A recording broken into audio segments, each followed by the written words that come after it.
Hey guys, welcome back to my YouTube channel. I'm Anirudh and today's video is about overpopulation. So let's get right into it. Overpopulation. In this video, we will discuss the four stages of population growth of developed and developing countries, and finally, is overpopulation an actual concern or just ungrounded panic? Never before in history have there been so many people on Earth as right now. The number of humans on the planet has skyrocketed from 1 billion in 1800 to 2.3 billion in 1940 to 7.8 billion in 2020. In the last century, our population increased by four folds, that is, by 400%. What does this drastic population growth mean for our future? Will there be mass migrations and overcrowded slums with poor sanitary conditions, diseases, pollution, and violence over resources, or will it destroy our current way of life? Or is all of this just ungrounded panic? During the 1960s, population growth rates increased at an unprecedented rate, and hence there were many prophecies that the poor would procreate a lot and bring an end to the humans as a species. Also, there were many stereotypes in the developed world that foreign cultures like the Indians and the Chinese would have a high population growth rate, but none of this is true. Every country in the world, no matter its culture or heritage, undergoes four stages of population growth. An underdeveloped country or a country recently started to develop is said to be in the first stage. There are a lot of young people but very few elderly because of the low life expectancy rates. Examples are Afghanistan and Niger. Countries in the second stage are said to be developing. The population of young people is still significantly high, but the life expectancy is a bit more comparatively. Examples are India, Pakistan, and Laos.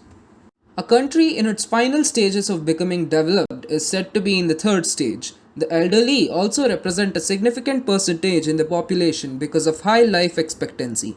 Examples are countries like China. Most fully developed countries are in the fourth stage. Population growth has peaked off and most of the population is elderly. Prime examples are countries like Japan, the United Kingdom, France, etc. This transition from the first to the fourth stage is known as the demographic transition. Let's go back to the 18th century. In all of the European countries, things like sanitation and healthcare were worse than today's developing countries. Diseases and famine were widespread.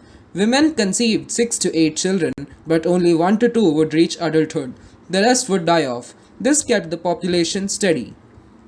Then, the Industrial Revolution happened. Sanitation and healthcare services became better.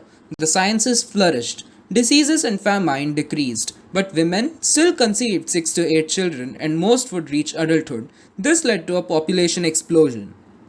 The third and fourth stage. Now, women stopped conceiving so many children because the main reason for that was most of them would die off. Now, they conceived only 1 to 4 children. The death rates were also low. Hence, the population growth rates again began to stabilize. Britain finally entered the fourth stage of both economic and population growth with a healthy, relatively middle-aged population. Almost all European countries followed Britain and reached the fourth stage. This is true for every country. None of this means European countries are special. They reached the fourth stage early because they had a head start and a lot of plundered resources because of colonialism. Today's developing countries like India too will make this change given enough time. Estimates show that India's population will peak at 1.7 billion in 2050 and reduce to less than a billion by 2100. It's important to note that the Western countries took a whopping 60 to 70 years for this transition, while countries like Malaysia did it in 34 years, Bangladesh in just 20, and Iran in 10 years. Now, you might wonder as to why, even with low birth rates, today the world's population is increasing drastically. This is because a lot of people were born in the population explosion of the 19th century and now they are having kids. But they are having far fewer children on average. The average today is 2.5 while it was 5 just 40 years ago. As this generation gets older and fertility rates decline, the population growth will decline further. But countries like Malaysia and Bangladesh didn't start from scratch. They had examples of and help from other countries. Hence, they did it faster and without plundering other countries.